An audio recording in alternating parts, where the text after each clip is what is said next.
আসসালামু আলাইকুম বন্ধুরা, কেমন আছো তোমরা সবাই? আলহামদুলিল্লাহ আমি ভালো আছি। আজকে আমি তোমাদের সাথে শেয়ার করব আমার শাশুড়ির হাতের স্পেশাল মুগ ডালের ঘাটি রান্নার রেসিপি।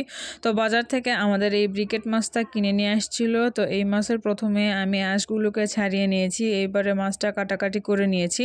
এগুলো দিয়ে ঘাটি রান্না করব, আর এইগুলো পলিথিনে রেখেছি, এটা ফ্রিজে রেখে দিব অন্যদিন খাওয়ার জন্য।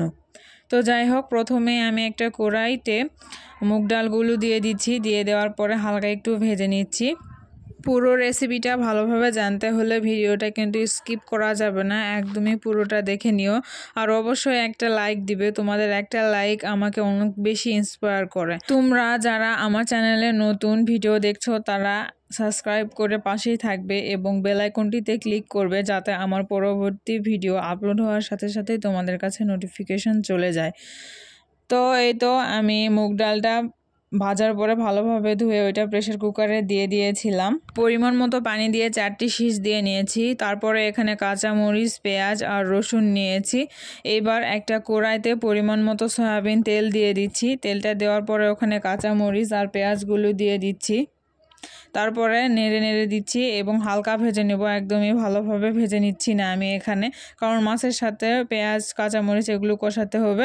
হালকা ভেজে নেওয়ার পরে আমি ওখানে মাছগুলো দিয়ে দিচ্ছি। তারপরে ওখানে কয়েকটা তেজপাতা দিয়ে দিলাম। তারপরে সাদা এলাচ, কালো এলাচ দিয়ে দিচ্ছি।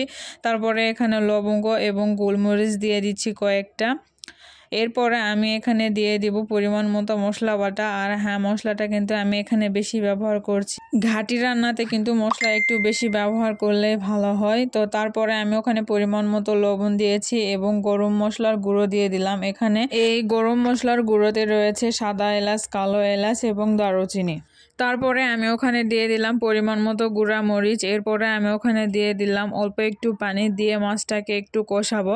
আর একটা কথা, আমি আমার রান্নার প্রয়োজন অনুযায়ী কিন্তু আমি এখানে সব প্রকার মশলা ব্যবহার করেছি। তোমাদেরকেও তোমাদের রান্নার পরিমাণ অনুযায়ী সব মশলা ব্যবহার করতে হবে। কন্টেন্সিটি কিন্তু আমরা বলে দিতে পারবো না, বা কোনো রাঁধুনি বলে দিতে পারবে না। মাছের মধ্যে আমি ওখানে একটা টমেটো 4 ফাল করে কেটে দিয়ে তারপরে আমি মাছগুলোকে ঢাকনা দিয়ে ঢেকে কষিয়ে নিয়ে আবার ছন্না দিয়ে নেড়ে দিচ্ছি, আবার ঢাকনা দিয়ে ঢেকে দিচ্ছি। কিছুক্ষণ পরে আবার ঢাকনা খুলে নিব, নিয়ে এরপরে আমি আবার একটু নেড়ে দিব ছন্নার সাহায্যে। দেওয়ার পরে এবার আমি মাছগুলোকে ভেঙে দিব, আর মাছগুলোকে ঘাটের মধ্যে দেওয়ার জন্যই ভেঙে দিচ্ছি। তবে আমি এভাবে নাড়তে নাড়তে কিন্তু কাঁটাও বেছে ফেলে দিব। আপনারা যদি কাঁটা সহ রান্না করেন সেক্ষেত্রে খাওয়ার সময় অনেকটা বিরক্ত লাগে আমাদের। তবে আপনাদের যদি ভালো লাগে আপনারা কাঁটা না বাছলেও সমস্যা নাই।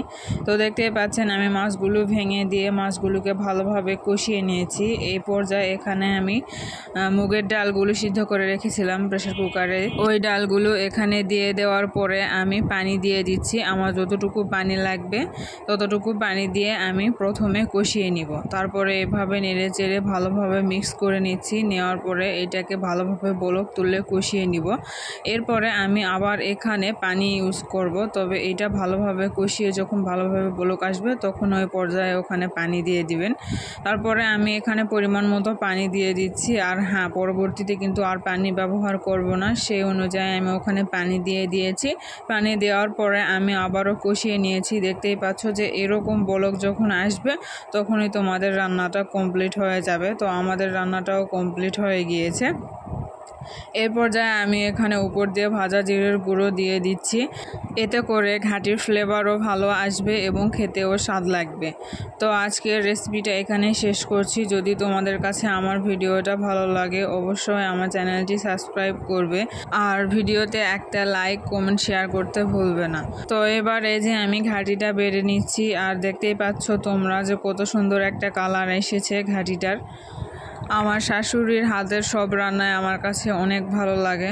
তো আমি আশা করি তোমরা এভাবে বাসায় ট্রাই করে দেখবা, কেমন হলো অবশ্যই কমেন্টে জানাবা। সবাই ভালো থাকো, সুস্থ থাকো, আল্লাহ হাফেজ।